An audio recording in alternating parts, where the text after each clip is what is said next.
ओमज्ञानतिमिरान्धस्य ज्ञानञ्जनशलाकया चक्षुरुन्मीलितं येन तस्मै श्रीगुरवे नमः। नमः ॐ विष्णुपादाय कृष्णप्रेष्ठाय भूतले श्रीमते भक्तिवेदान्तस्वामिनिति नामिने। नमस्ते सारस्वतीदेवे गौरवाणी प्रचारिणे निर्विशेष शून्यवादी पाश्चात्य देश तारिणे। जय श्री कृष्ण चैतन्य प्रभु नित्यानंद श्री अद्वैत गदाधर शिवासादि गौर भक्त वृंद। हरे कृष्णा कृष्णा कृष्णा हरे हरे, हरे राम राम राम हरे हरे। हरे कृष्णा।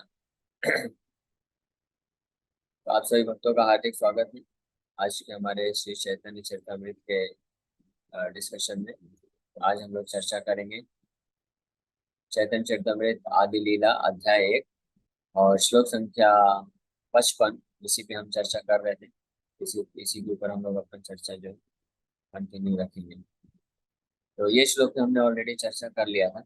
ये तीसरा श्लोक है। मैं थोड़ा सा कल का रिकैप कर देता हूँ ताकि आप हम लोग कनेक्ट कर सकें।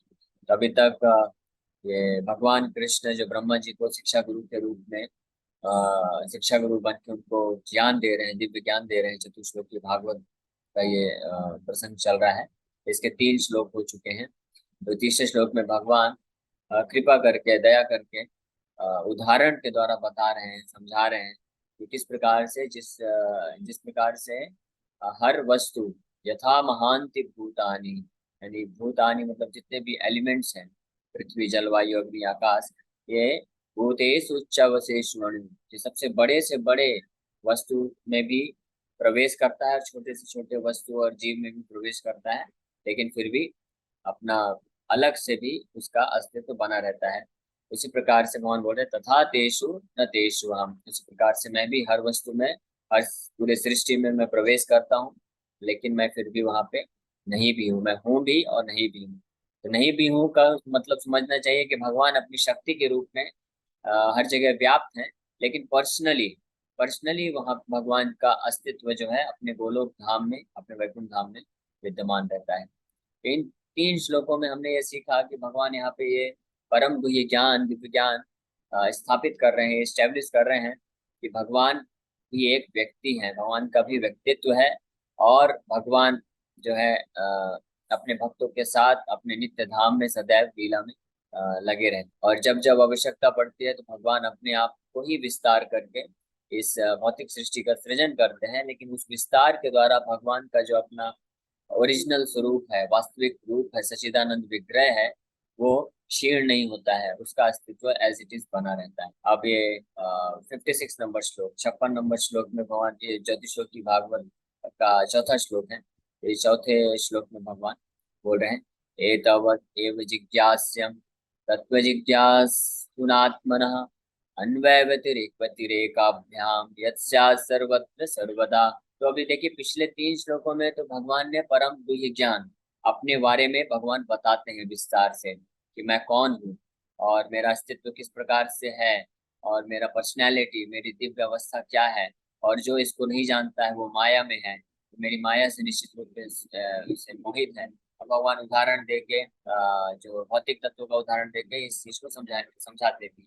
अब भगवान बोल रहे हैं, ये छठवा जो चौथा श्लोक है, यहाँ पे 56 नंबर श्लोक है, लेकिन ये चतुश्लोकी भागवत का आखिरी श्लोक, चौथा श्लोक, भगवान ब्रह्मा जी को बोल रहे हैं कि एतवद एव जिज्ञास्यम्। अब यहाँ पे भगवान बताने वाले हैं कि अब हमको करना क्या है आगे, यानी साधन, हमारा क्या साधना होना चाहिए, भगवान इस विषय में बता रहे हैं। यानी पहला तो संबंध ज्ञान स्थापित कर दिए भगवान, और उसके बाद अब ये अविधेय साधन तत्व को बताने जा रहे हैं। तो ट्रांसलेशन इस प्रकार है, a person interested in transcendental knowledge must therefore always directly and indirectly inquire about it to know the all pervading truth. तो यहाँ पे भगवान बोल रहे हैं कि एतवदेव जिज्ञास्यम। एतवद मतलब अप टू दिस पॉइंट, यानी एतवद जो शब्द है ये अपने आप में बहुत महत्वपूर्ण है। ये जो शब्द इस्तेमाल किया गया भगवान के द्वारा, ये सूचित करता है कि पिछले 3 श्लोकों में भगवान ने पूर्ण ज्ञान दे दिया, पूर्ण परम दिव्य ज्ञान की प्राप्त को प्रदान कर दिया ब्रह्मा जी को।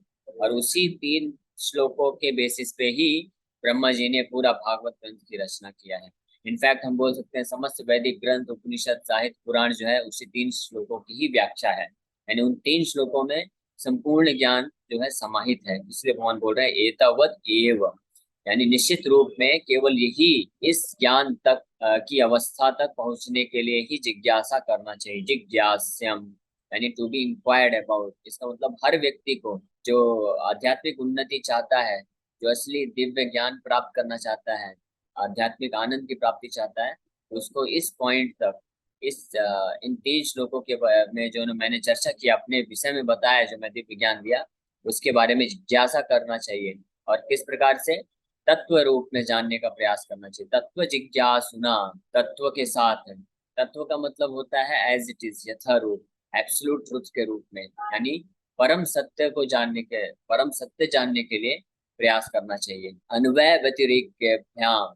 और ये किस प्रकार से किया जाता है? डायरेक्टली और इनडायरेक्टली। अन्वय मतलब प्रत्यक्ष रूप से जो है डायरेक्ट ज्ञान हासिल करके, और व्यतिरेकाभ्याम का मतलब होता है, इनडायरेक्टली का मतलब होता है कि तत्व के विश्लेषण के द्वारा, कि इस भौतिक सृष्टि को ऑब्जर्व करके, भौतिक सृष्टि किस प्रकार से भगवान से प्रकट होती है और भगवान से भिन्न भी है और अभिन्न भी है, तो इसको इनडायरेक्ट मेथड भी बोलते हैं, इनडायरेक्ट मेथड बोलते हैं। डायरेक्ट मेथड है कि भगवान के मुख से भगवान के नाम रूप गुण लीलाओं के बारे में डायरेक्टली सुनना, समझना, जानना, वो डायरेक्ट मेथड। और इनडायरेक्ट मतलब कि इस उपनिषद का सहारा लेकर, उपनिषद में, वैदिक मंत्रों में जो स्टूडेंट होते हैं, यानी जिज्ञासुना, जो जिज्ञासा प्राप्त करने के लिए तत्पर रहते हैं, तो ऐसे 2 तरह के स्टूडेंट होते हैं। एक तो होते हैं जो डायरेक्टली भगवान के भागवत ग्रंथ के माध्यम से, भगवान के शुद्ध भक्तों के माध्यम से तुरंत ही समझ जाते हैं, श्रवण के माध्यम से जान लेते हैं कि भगवान का अस्तित्व क्या है, भगवान का के बारे में क्या वास्तविकता है, परम सत्य कौन है, उनके क्या लक्षण है, उनका क्या नाम है, उनका रूप, उनके अलग अलग गुणों के बारे में, उनके कार्यकलाप, उनके लीलाओं के बारे में।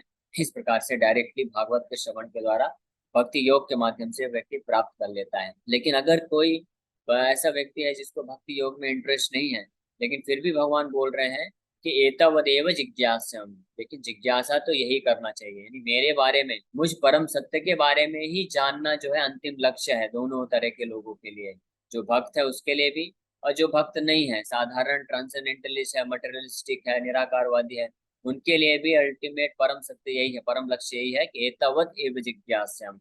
जो मैंने अभी 3 श्लोकों में बताया है ब्रह्मा, आपको वही जानने योग्य वस्तु है।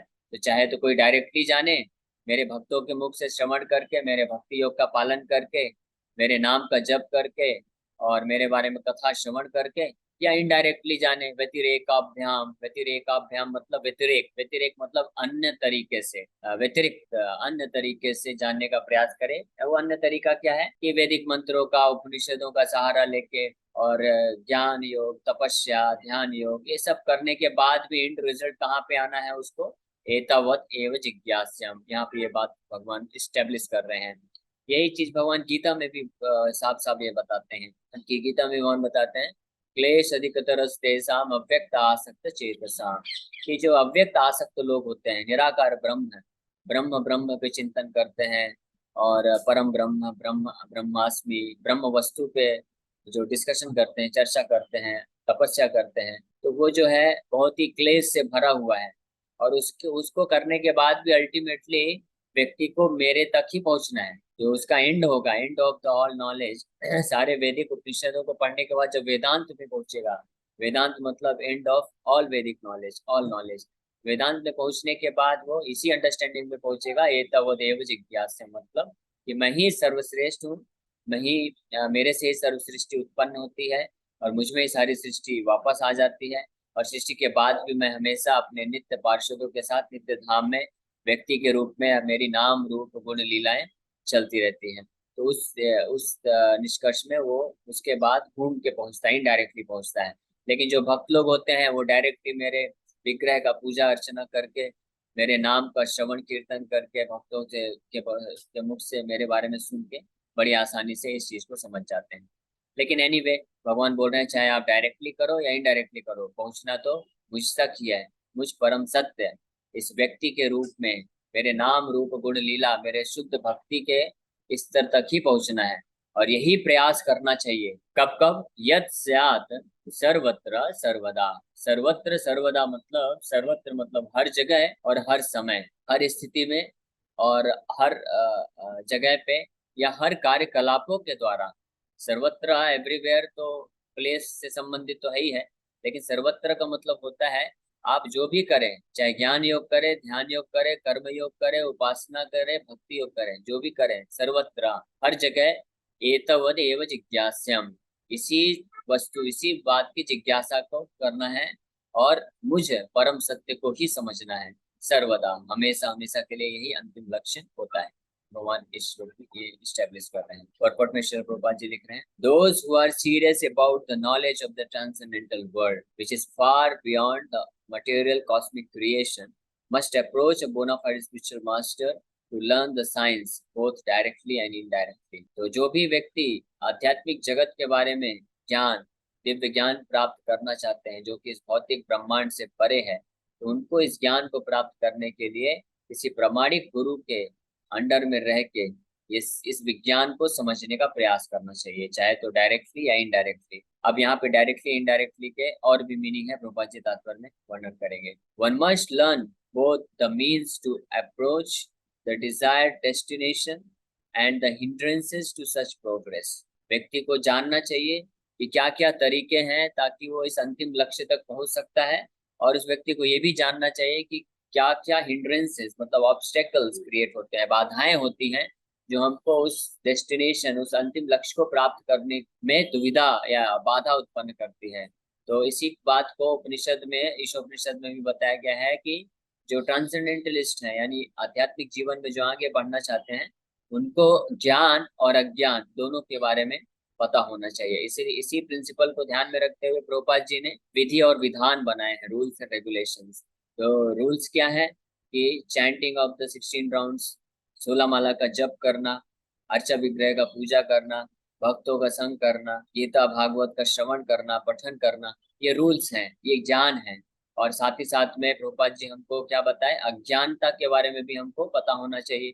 तो उसके लिए रेगुलेशंस बताए कि ये पाप नहीं करना चाहिए, no meat eating, no gambling, no intoxication, no illicit sex, है ना, मांसाहार नहीं करना, जुआ नहीं खेलना, नशा नहीं करना, अवैध संबंध नहीं रखना। तो ये जो अज्ञानता है, ये जो बाधाएं हैं, ये भी व्यक्ति को आध्यात्मिक जीवन में आगे बढ़ने के लिए बाधा बनती है। इसलिए जो आध्यात्मिक जीवन में आध्यात्मिक ज्ञान को हासिल करना चाहता है, तो उसको इन दोनों चीजों के बारे में पता होना चाहिए, और दोनों रूल्स एंड रेगुलेशन यानी विधि और विधान दोनों का पालन करना चाहिए। इसी चीज को भगवान यहाँ पे इस चौथे श्लोक में बोल रहे हैं कि एतवदेव जिज्ञास्यम तत्व जिज्ञासनात्मना अन्वय व्यतिरेकाभ्याम। तो ये अन्वय व्यतिरेकाभ्याम का ये दूसरा अर्थ भी निकलता है, डायरेक्टली एंड इनडायरेक्टली। डायरेक्टली मतलब कि भगवान के डायरेक्ट भक्ति योग में लगना चाहिए, नाम संकीर्तन करना चाहिए, श्रवण करना चाहिए, और व्यतिरेकाभ्याम इनडायरेक्टली अपने आप को बचाना चाहिए ऐसे बाधाओं से जिसके कारण वो भगवान को समझने में उसका प्रयास विफल हो सकता है। तो इसी के लिए श्रील रूप गोस्वामी भी इस बात की पुष्टि करते हैं, वो अपने ग्रंथ में लिखते हैं, जितने भी रूल्स एंड रेगुलेशंस हैं, रूल्स मतलब विधि, रेगुलेशंस मतलब विधान, है ना, रूल्स मतलब डूज, रेगुलेशन मतलब डोंट्स, यानी क्या करना चाहिए और क्या नहीं करना चाहिए। जितने भी रूल्स रेगुलेशंस बनाए गए हैं, इसका मेन उद्देश्य क्या है कि व्यक्ति, रूल्स का मेन उद्देश्य है कि व्यक्ति सदैव भगवान कृष्ण का स्मरण कर सके, और रेगुलेशंस या विधान या डोंट्स दिए गए हैं ताकि व्यक्ति कभी भी कृष्ण को ना भूले। तो कृष्ण को ना भूलने के लिए ही रेगुलेशंस बनाए गए हैं, है ना, यानी अज्ञानता का जो फैक्टर दिया गया है वो इसलिए दिया गया है, अज्ञानता के बारे में हमको पता होना चाहिए ताकि हम कृष्ण को ना भूलें कभी, क्योंकि जब हम अज्ञानता रूपी ऑब्स्टेकल्स, बाधाओं में फंस जाते हैं तो हम कृष्ण को भूल जाते हैं। और जो ज्ञान रूपी रूल्स हैं, विधि बनाए गए हैं, वो इसलिए ताकि हम कृष्ण का सदैव स्मरण कर सके, यानी दोनों साइड से हम कंप्लीट कृष्ण कॉन्सेप्ट बन सके। इस बात को भगवान भी यहाँ पे यही चीज बोलते हैं। The spiritual master knows how to regulate the habits of a neophyte disciple and therefore a serious student must learn the science in all its aspects from him, है ना। तो ये जो है एक जो प्रामाणिक गुरु होते हैं, आध्यात्मिक गुरु होते हैं, वो इस आर्ट को जानते हैं, कला को जानते हैं कि किस प्रकार से शिष्य को रूल्स रेगुलेशंस दे के प्रॉपर तरीके से उसको गाइड किया जाए, ताकि शिष्य ज्ञान भी हासिल कर सके, ज्ञान क्या है उसका अनुशीलन कर सके, और शिष्य ये भी जान सके कि अज्ञानता क्या है, यानी पाप क्या है, अपराध क्या है, ताकि वो उससे अपने आप का बचाव कर सके। तो ये इसलिए ये रिकमेंड किया जाता है कि हर व्यक्ति को प्रामाणिक गुरु का आश्रय लेना चाहिए। There are different grades and standards of prosperity. The standard of comfort and happiness conceived by a common man engaged in material labor is the lowest grade of happiness, for it is in relationship with the body. The highest standard of such bodily comfort is achieved by a fruitive worker who by pious activities reaches the plane of heaven or the kingdom of the creative gods with their delegated powers. For the conception of comfortable life in heaven is insignificant in comparison to the happiness enjoyed in the impersonal Brahman. And this Brahmananda, the spiritual bliss derived from impersonal Brahman, is like the water in the hoof print of a calf compared to the ocean of love of Godhead. When one develops pure love for the Lord, he derives an ocean of transcendental happiness from the association of the personality of Godhead. To qualify oneself to reach this stage of life is the highest perfection. इस श्लोक में भगवान बोल रहे हैं, एतावद एव जिज्ञास्यम, यही परम लक्ष्य होना चाहिए, इस दिव्य ज्ञान परम गुह्य ज्ञान को प्राप्त करना। इस परम परम गुह्य ज्ञान जब भी मैं बोलता हूँ या जब भी ये शास्त्रों में वर्णन आता है तो हमको क्या समझना चाहिए? परम गुह्य ज्ञान का मतलब होता है कि भगवान the supreme personality of God head के भगवान के साथ, परम भगवान षडैश्वर्य पूर्ण परम भगवान के साथ उनके भक्तों का जो शुद्ध भक्ति के द्वारा रस का आदान प्रदान होता है, वही परम गुह्य ज्ञान है। और भगवान यहाँ पे चतुर्श्लोकी भागवत के चौथे श्लोक में क्या बोल रहा है? एतावद एव जिज्ञासम, यही मतलब परम लक्ष्य है हर व्यक्ति का। इस परम लक्ष्य को प्राप्त करने के लिए ही हर किसी को प्रयास करना चाहिए। क्यों? क्योंकि इसके द्वारा जो दिव्य आनंद प्राप्त होता है वो बाकी हर प्रकार के आनंद की तुलना में कई करोड़ों करोड़ों गुना ज्यादा होता है। तो कंपैरिजन दिया जा रहा है। सबसे पहले तो लोग जिनके पास ये ज्ञान नहीं, आध्यात्मिक ज्ञान नहीं है, वो लोग भौतिक हैप्पीनेस, भौतिक सुख के तलाश में भटकते हैं, और भौतिक सुख का जो चरम सीमा होता है कि वो स्वर्ग में जाके भोग करना चाहते हैं। लेकिन ऐसा जो स्वर्ग में जाके भी जो सुख मिलता है, भौतिक सुख, उसकी तुलना में जो ब्रह्मानंद है, यानी इम्पर्सनल ब्रह्म ज्योति, यानी आध्यात्मिक जीवन में प्रवेश करके अपने आप को ये समझना कि मैं ब्रह्म हूँ, मैं आत्मा हूँ, और उस स्थिति पे जो सुख की प्राप्ति होती है वो एक समुद्र के समान कंपेयर किया गया है। और जो इस भौतिक संसार का जो भौतिक सुख है, यहाँ तक कि स्वर्ग का भी जो भौतिक सुख है, वो उसके सामने एक बूंद के समान है। फिर जो ब्रह्मानंद है, जो कि समुद्र के समान है भौतिक सुख के तुलना में, और भौतिक सुख के एक ड्रॉप के समान है, वो ब्रह्मानंद भी उसको कंपेयर किया गया है कि भगवान कृष्ण की परम जो भक्ति है, शुद्ध भक्ति है, उस आनंद के समान वो एक सागर के समान है। और ये ब्रह्मानंद जो है उसके सामने एक बछड़े के पैर के जो निशान से जो जितना जल होता है उसके बराबर बताया गया है। तो कहने का मतलब है कि जो सबसे सर्वश्रेष्ठ आनंद है वो है इस परम गुह्य ज्ञान पे आधारित भगवान कृष्ण की शुद्ध भक्ति करने पे जो आनंद मिलता है, वही सर्वश्रेष्ठ आनंद है। और उसी को क्वालिफाई करने के लिए, उस दिव्य आनंद की प्राप्ति करने के लिए ही हर व्यक्ति को अपने आप को योग्य बनाने का प्रयास करना चाहिए। और यही सबसे हाईएस्ट परफेक्शन है, यही सर्वोत्तम लक्ष्य है जीवन का। और इस श्लोक में भगवान कृष्ण इसी बात की चर्चा कर रहे हैं। और ये जो लाइन है यहाँ पे, एतवद एव जिज्ञास्यम, ये इस बात की पुष्टि करता है। और भगवान बोल रहे हैं, यत् स्यात् सर्वत्र सर्वदा, सर्वत्र हर जगह, हर क्रियाकलापों में, और हर अपने मनसा वाचा कर्मणा के द्वारा हम कुछ भी कार्य करते हैं। सर्वत्र मतलब हर चीज, और सर्वदा मतलब हर समय हमारे मन में, हमारे ध्यान में केवल एतवद एव जिज्ञास्यम, यही जीवन का लक्ष्य होना चाहिए। और इसको प्राप्त करने के लिए चाहे हम अन्वय या डायरेक्टली, प्रत्यक्ष रूप से, या व्यतिरेक का अभ्याम मतलब इनडायरेक्टली, हम जिस भी तरीके से प्राप्त कर सकें, इनको प्राप्त करने का प्रयास करना चाहिए। हरे कृष्ण। तो इसी के साथ हम लोग आज यहाँ पे विराम देते हैं। इस श्लोक पे हम लोग कल और चर्चा करेंगे। तो आप सभी भक्तों का बहुत बहुत धन्यवाद। आप लोग बहुत विनम्रता पूर्वक श्रवण किए। हरे कृष्ण। किसी भक्त का कोई प्रश्न है तो पूछ सकते हैं। हरे कृष्णा प्रभु। एक मेरे फ्रेंड का एक क्वेश्चन था कि हम जब जप करते ना तो बैग में करते हैं ना, तो उनका क्वेश्चन है हम छुपा के क्यों करते हैं? माला अंदर ही क्यों करके करते बंद करके? ओके ओके, समझ गया समझ गया। तो उसका कारण है, एक बहुत सरल सा कारण है। एक तो कि हम माला बड़ा होता है, तो अगर हम माला बाहर लेके करेंगे तो माला नीचे टच होगा, पैर में टच होगा और संभालने में तकलीफ होगा। तो इसलिए हम लोग थैली रखते हैं, ताकि थैली के अंदर माला सेफ तरीके से रख के हम लोग जप कर सके। एक ये कारण है। और दूसरा कारण है कि जब हम ऐसे शास्त्रों में बताते हैं कि जब हम माला बाहर निकाल के करते हैं तो उसका कुछ फल जो है अन्य जीवों को भी जाता है। तो अगर हम माला, अपने माला के जप का पूर्ण लाभ हम खुद उठाना चाहते हैं तो उसको छुपा के करना चाहिए, वो ज्यादा अच्छा है। और भौतिक दृष्टि से देखें तो मेन रीजन ये है कि माला सेफ रहे, ताकि हम लोग सेफली जप कर सकें। Hare Krishna. Thank you very much. Thank you very Hare much. Hare Krishna. आप सभी भक्तों का बहुत बहुत धन्यवाद कि आप लोग कृपा करके आए।